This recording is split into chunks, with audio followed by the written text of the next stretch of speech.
Oke, baik. Assalamualaikum warahmatullahi wabarakatuh. Oke, perkenalkan nama saya Rasa Rama dengan NIM 1203230014 dari Prodi Informatika.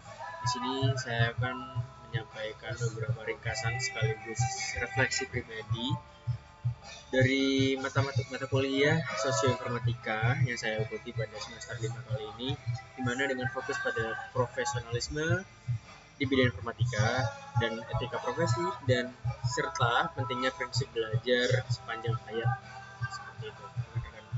Jadi di mana perkembangan teknologi informasi saat ini berjalan sangat cepat dan menyentuh hampir seluruh aspek kehidupan manusia. Profesi informatika tidak lagi hanya dipahami sebagai pekerjaan teknis di balik layar, tapi memiliki tanggung jawab besar terhadap keselamatan, kepercayaan publik, serta keberlanjutan sistem yang digunakan masyarakat. Melalui 3 kuliah tamu ini, dari berbagai sektor kesehatan, pemerintah, dan juga industri teknologi, saya mendapat pemahaman bahwa menjadi profesional informatika berarti siap memegang amanah besar, baik dalam mengolah sistem maupun menjaga data yang sensitif gitu. Dimana yang pertama itu ada kuliah tamu informatika dan kesehatan, dimana kuliah tamu pertama membahas peran praktisi IT di lingkungan rumah sakit. Di dunia kesehatan modern, pelayanan pasien sangat bergantung pada sistem informasi seperti SIMRS, sistem laboratorium, dan pengelolaan data mesin digital. Kesalahan teknis yang mungkin dianggap sepele di sektor lain di rumah sakit justru dampak langsung pada keselamatan pasien. Oleh karena itu, profesional IT kesehatan dituntut tidak hanya memiliki kemampuan teknis, tetapi juga ketelitian komunikasi yang baik dan juga kesiapsiagaan tinggi seperti itu. Poin penting dari kuliah ini adalah ketika pengelolaan data pasien. Data kesehatan merupakan data yang sangat sensitif dan bersifat pribadi.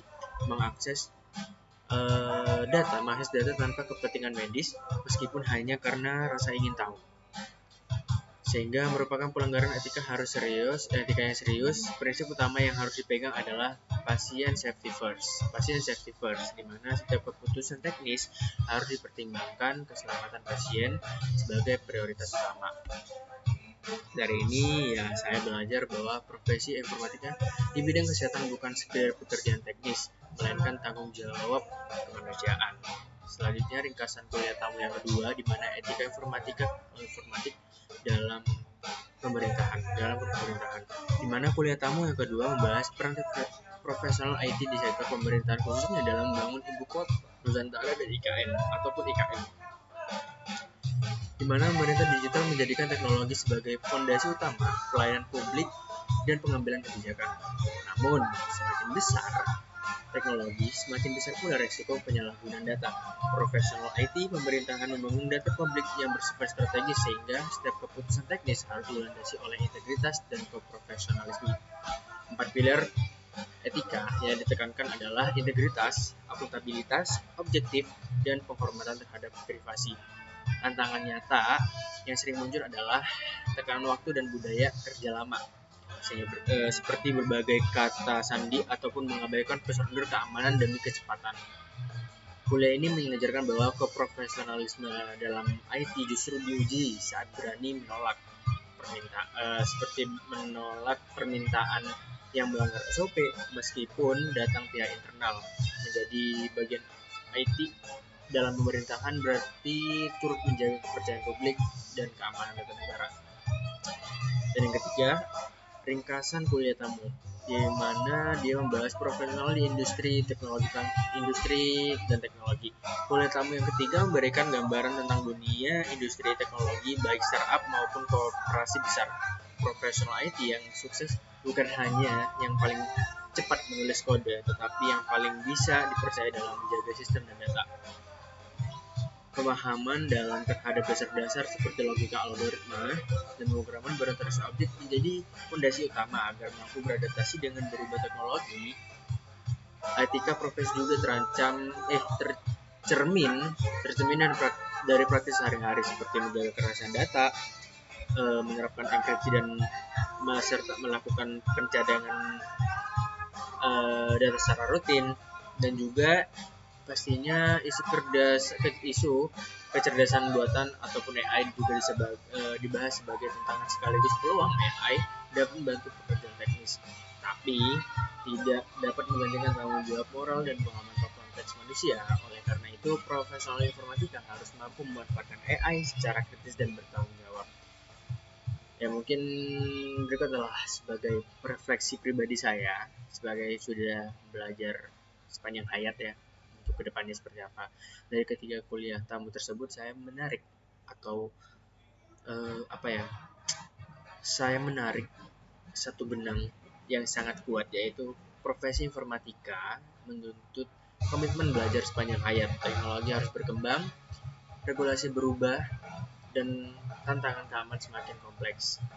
Seorang profesional IT berhenti belajar akan dengan cepat tertinggal dan bahkan berpotensi menjadi titik lemah ataupun yang paling bawah dalam sistem dikelolanya. Ijazah bukan akhir dari proses belajar, melainkan awal dari perjalanan profesional sepanjang hayat. Sebagai mahasiswa ataupun sebagai mahasiswa informatika, saya menyadari bahwa belajar tidak boleh bersifat musiman ataupun hanya sebagai ya saya belajar sekarang, ya udah untuk sekarang. Namun kita belajar untuk kedepannya. Saya perlu membiasakan diri untuk belajar secara mandiri melalui dokumentasi resmi, kursus bidang ataupun komunitas teknologi yang sudah ada di Indonesia ataupun terdekat, serta mengikuti isu-isu etika dan keamanan informasi. Selain hard skill yang perlu dikembangkan, pengembangan soft skill juga perlu ditekankan, seperti komunikasi, kerja tim, integritas, dan tanggung jawab juga menjadi hal yang sangat penting dalam kehidupan sehari-hari ataupun bidang informatika dan sebagainya itu. Soft skill inilah yang membedakan profesional informatika yang sekedar pintar, bukan hanya sekedar pintar secara teknis, dengan profesional yang benar-benar dipercaya. Seperti itu. Mungkin terima kasih yang hanya itu yang perlu saya sampaikan. Cukup 7 menit sesuai tugas arahan yang diberikan. Mungkin cukup, terima kasih. Mohon maaf misal ada salah kata ataupun kata-kata yang tidak pantas diucapkan. Saya mohon maaf. Terima kasih. Wassalamualaikum warahmatullahi wabarakatuh.